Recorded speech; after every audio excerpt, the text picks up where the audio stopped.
आनंद एक नौजवान था जिसके दिल में सवालों का अंबार था। दुनिया को देखकर उसे बेचैनी होती थी।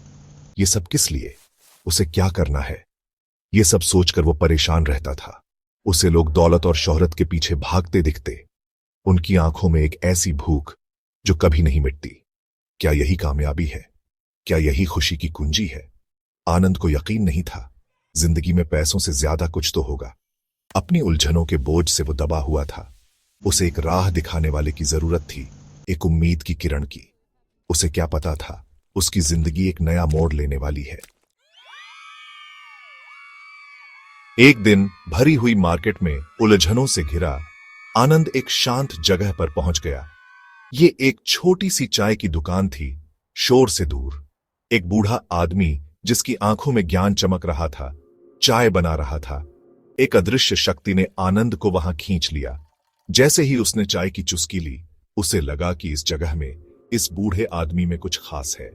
उसने ध्यान से बूढ़े आदमी की बातें सुनी, जिनमें एक अजीब सी शक्ति थी। उसकी बातें आनंद के दिल में उतर गईं। उसे एहसास हुआ कि वो सिर्फ एक चाय की दुकान पर नहीं आया, उसे एक गुरु मिला है जो उसकी उलझनों को सुलझा सकता है। बताओ नौजवान, बूढ़े आदमी ने धीरे से कहा, तुम क्या ढूंढ रहे हो? आनंद हिचकिचाया। उसे समझ नहीं आ रहा था कि अपनी परेशानी कैसे बताए। मैं कामयाबी का मतलब समझना चाहता हूं, उसने कहा। इस दुनिया में अपना मकसद ढूंढना चाहता हूं। बूढ़ा आदमी मुस्कुराया। कामयाबी कोई मंजिल नहीं है मेरे बेटे, उसने समझाया। ये एक सफर है। ये पहाड़ की चोटी पर पहुंचने के बारे में नहीं है, बल्कि रास्ते में सीखे गए सबक और मिली ताकत के बारे में है। आनंद ध्यान से सुन रहा था। गुरु की हर बात उसके दिमाग में बैठ रही थी। गुरु की सीख उसके परेशान मन के लिए मरहम का काम कर रही थी, उसके शक के तूफान को शांत कर रही थी।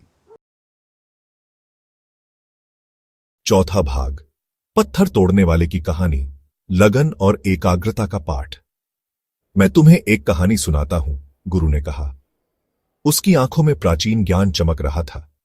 एक पत्थर तोड़ने वाला था जो एक बड़े पत्थर को तोड़ना चाहता था। हर दिन वो अपने हथौड़े और छेनी से पत्थर पर वार करता, लेकिन कोई फायदा नहीं होता। लोग उसकी लगन का मजाक उड़ाते, उसे बेवकूफ कहते, लेकिन पत्थर तोड़ने वाले ने उनकी बातों पर ध्यान नहीं दिया। वो जानता था कि हर वार के साथ वो अपने लक्ष्य के करीब पहुंच रहा है, और आखिरकार महीनों की मेहनत के बाद पत्थर टूट गया। पत्थर तोड़ने वाले की कामयाबी सिर्फ ताकत का नतीजा नहीं थी, गुरु ने समझाया, बल्कि अटूट एकाग्रता और दृढ़ संकल्प का।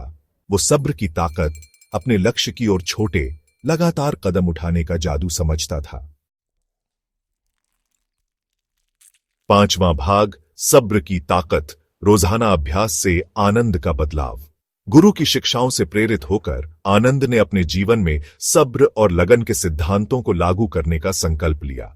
उसने अपने लिए छोटे, प्राप्त करने योग्य लक्ष्य निर्धारित करके शुरुआत की। हर दिन धीरे धीरे प्रगति करने पर ध्यान केंद्रित किया। उसने अनुशासन का महत्व सीखा, मन न होने पर भी काम करने का महत्व। उसने वर्तमान में पूरी तरह से मौजूद रहने की शक्ति की खोज की, बजाय अतीत में जीने या भविष्य की चिंता करने के।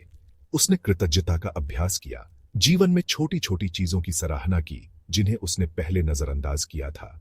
जैसे जैसे वो अपनी आत्म खोज की यात्रा पर आगे बढ़ता गया, आनंद ने पाया कि वो जितना अधिक प्रक्रिया पर ध्यान केंद्रित करता, उतना ही कम उसे परिणाम की चिंता होती। उसने चुनौतियों और असफलताओं को विकास और सीखने के अवसरों के रूप में अपनाना सीखा।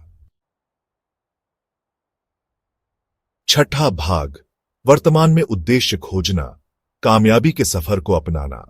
गुरु ने आनंद को सिखाया था कि सच्ची कामयाबी बाहरी मान्यता के बारे में नहीं, बल्कि आंतरिक संतोष के बारे में है। यह अपने जुनून की खोज करने, अपने कौशल को निखारने और दुनिया पर सकारात्मक प्रभाव डालने के लिए उनका उपयोग करने के बारे में था। आनंद ने महसूस किया कि वो हमेशा कहानी कहने की शक्ति पर मोहित रहा है। उसके पास शब्दों के साथ एक तरीका था, कहानियों को बुनने की कला जो लोगों को मोहित और प्रेरित करती थी। उसने इस कला में महारत हासिल करने, अपनी कहानियों को दुनिया के साथ साझा करने के लिए खुद को समर्पित करने का फैसला किया। वो हर दिन घंटों पढ़ता, लिखता और अपनी कला का अभ्यास करता।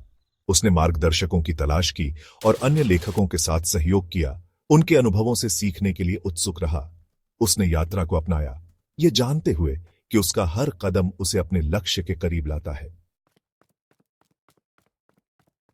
7वां भाग, सब्र का फल, आनंद की अंतिम जीत।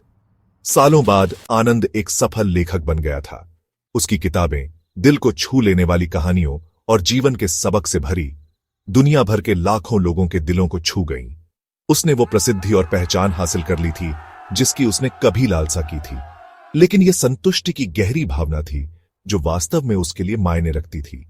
उसने पाया कि सच्ची कामयाबी पुरस्कार या तालियों के बारे में नहीं है, बल्कि यात्रा, संघर्ष और खुद पर अटूट विश्वास के बारे में है। यह उन जिंदगियों के बारे में था जिन्हें उसने छुआ था।